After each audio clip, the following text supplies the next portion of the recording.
Assalamualaikum warahmatullahi wabarakatuh. Selamat anak, apa kalian hari ini? Bu selalu berharap kalian dalam kondisi sehat walafiat. Alhamdulillah anak-anak, hari ini kita dapat bertemu lagi dalam pembelajaran daring PKN. Sebelum kita mulai pembelajaran, mari kita sama-sama mengawalinya dengan mengucap basmalah. Bismillahirrahmanirrahim. Anak-anak, minggu yang lalu kita sudah membahas tentang faktor penyebab dalam masalah sosial. Nah, hari ini kita akan membahas tentang sistem sosial budaya di masyarakat.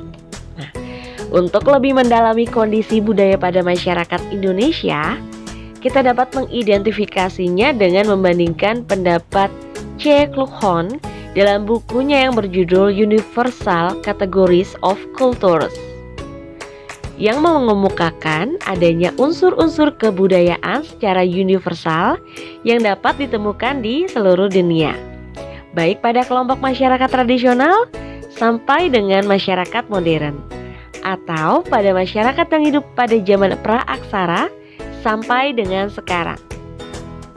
Nah, kemudian unsur-unsur ini merupakan bagian dari sistem sosial budaya yang terdiri atas hal-hal sebagai berikut. Yang pertama, sistem agama, kepercayaan atau religi, dan upacara keagamaan. Agama merupakan seperangkat aturan atau peraturan yang mengatur hubungan manusia dengan Tuhannya, mengatur hubungan manusia dengan manusia lainnya, dan mengatur hubungan manusia dengan lingkungannya berdasarkan kitab suci. Secara khusus, agama didefinisikan sebagai suatu sistem keyakinan yang dianut dan tindakan-tindakan yang diwujudkan oleh suatu kelompok atau masyarakat dalam menginterpretasikan dan memberi tanggapan terhadap apa yang dirasakan dan diyakini sebagai yang gaib dan suci. Selanjutnya, yang kedua adalah sistem masyarakat dan organisasi kemasyarakatan. Masyarakat atau society diartikan sebagai sekelompok orang yang membentuk sebuah sistem semi tertutup, di mana sebagian besar interaksinya adalah antara individu-individu yang berada dalam kelompok tersebut. Secara umum, masyarakat merupakan sekumpulan individu yang hidup bersama dalam suatu tempat atau wilayah.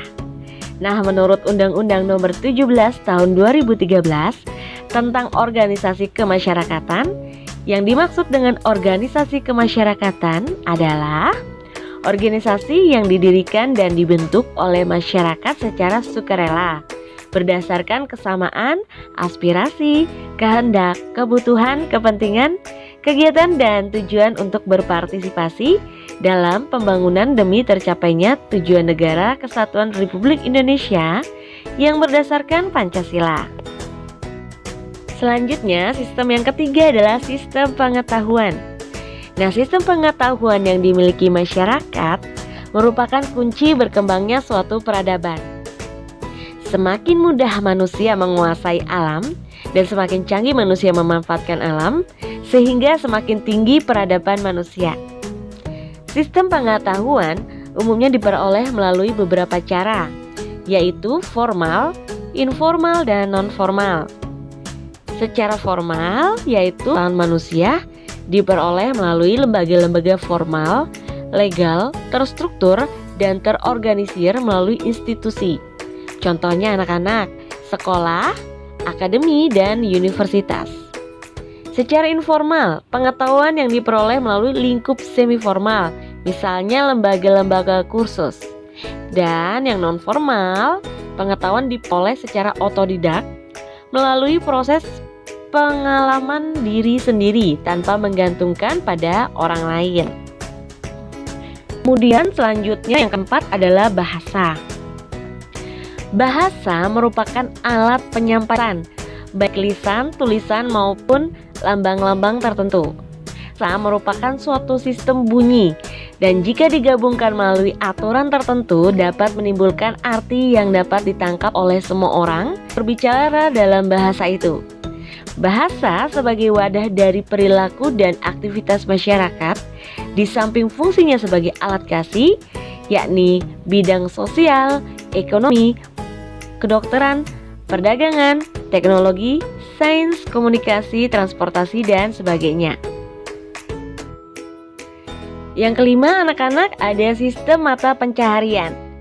Sistem mata pencaharian merupakan cara yang dilakukan oleh sekelompok orang sebagai kegiatan sehari-hari dalam pemenuhan kebutuhan dan menjadi pokok penghidupan baginya.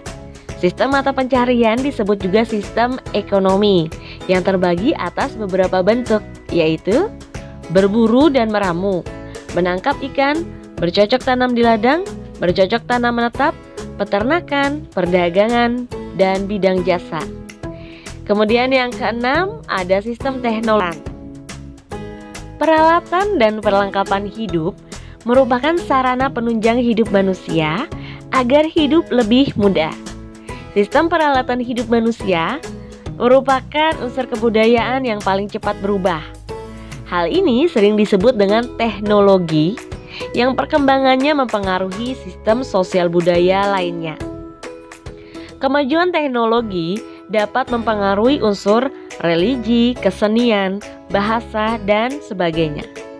Kemajuan teknologi berasal dari pengembangan unsur sistem pengetahuan masyarakat yang terdiri atas alat-alat produktif, alat-alat distributif, transportasi dan komunikasi, wadah atau tempat-tempat untuk menaruh barang kebutuhan, makanan dan minuman, pakaian dan perhiasan, tempat berlindung dan perumahan, serta senjata. Baik anak-anak, kemudian yang terakhir, yang ketujuh adalah kesenian. Menurut Kamus Besar Bahasa Indonesia atau KBBI, seni adalah kemampuan akal untuk menciptakan sesuatu yang bernilai tinggi. Menurut William A. Haviland, seni merupakan keseluruhan sistem yang melibatkan proses penggunaan imajinasi manusia secara kreatif dalam sebuah kelompok masyarakat dengan kebudayaan tertentu. Seni merupakan ekspresi jiwa, ide, emosi, dan perasaan manusia. Seni terwujud melalui keterampilan atau daya kreativitas manusia dalam bentuk karyanya yang bersifat indah dan simbolis. Seni dapat dibagi menjadi 3 bagian, yaitu sebagai berikut. Seni rupa, yaitu seni lukis, seni patung, seni ukir. Seni sastra, yaitu puisi dan prosa, serta seni pertunjukan, yaitu seni tari, seni drama atau teater, serta seni musik.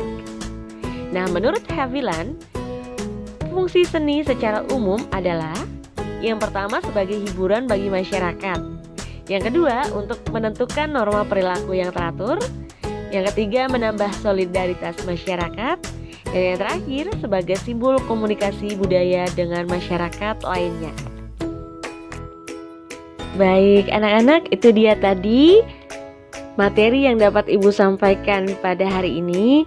Insya Allah kita akan lanjut di minggu depan untuk membahas materi pada bab 5 ini.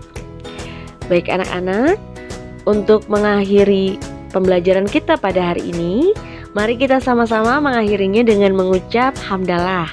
Alhamdulillahirabbil alamin. Anak-anak tetap jaga kesehatan dan patuhi protokol kesehatan. Akhir kata, wabillahi taufiq wal hidayah. Assalamualaikum warahmatullahi wabarakatuh.